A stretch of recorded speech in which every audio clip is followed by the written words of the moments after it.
Napagkasunduan ng mga senador na sundin ang desisyon ng Korte Suprema na unconstitutional ang impeachment case laban kay Vice President Sara Duterte.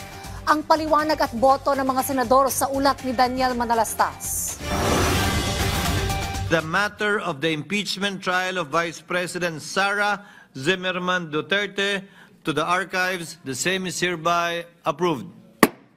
19 na senador ang pumabor para i-archive na lang ang impeachment complaint laban kay Vice President Sara Duterte. Sa madaling salita, tumalima ang mga senador sa hatol ng Korte Suprema na nagdedeklarang unconstitutional ang articles of impeachment. Sa makasaysayang botohan, 4 na senador lang ang kumontra, kabilang na si Senate Minority Leader Tito Soto. Isa ang nag-abstain na si Senador Panfilo Lacson. Pero ano nga ba ang ibig sabihin kapag sinabing in-archive na ang impeachment? Pinatay na siya. So kung ma-reconsider ng Supreme Court, pwede mong buhayin. Yes, it's dead, but it's not really buried. Ang mga bumoto ng yes, idinepensa na dapat sundin ang Korte Suprema. Ang boto kong yes ay hindi pagtatanggol sa kanya, kundi pagtatanggol sa legalidad ng proseso. Hindi po ito ang wakas. Restraint is not weakness. It is obedience to constitutional order.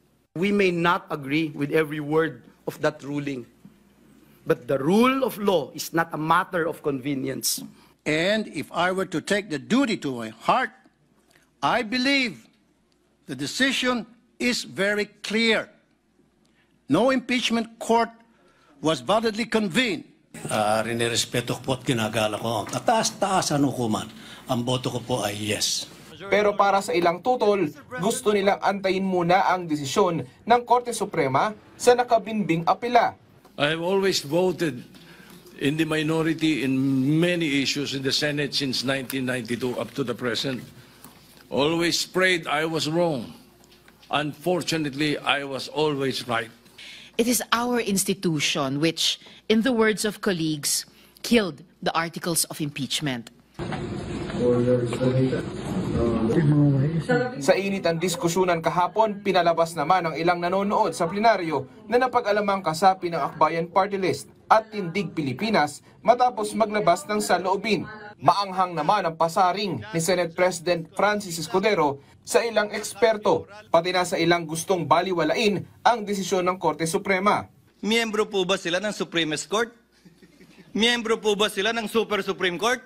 Are you truly for accountability or simply anti-Duterte? Do you truly respect and want to preserve the Constitution or you simply hate the Vice President? Let today's verdict be a stern and unequivocal warning to anyone who would dare use the Senate for their personal battering ram to further their personal political ambitions.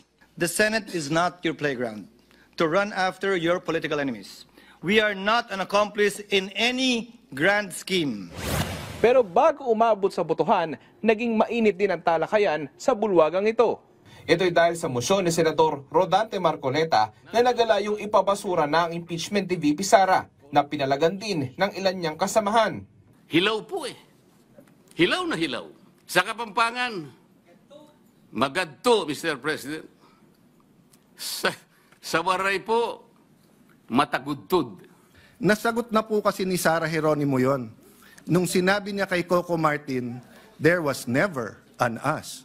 Sinabi kasi ng Supreme Court na void ab initio to. May kasabihan po tayo, ang tumatakbo ng matulin, kung matinik ay malalim. Tayo pag nananakbo, ako po ay nakasapatos at saka sa kalsada kaya hindi po ako matitinik. Sa ngayon may nakabinbin pa na apela sa Korte Suprema.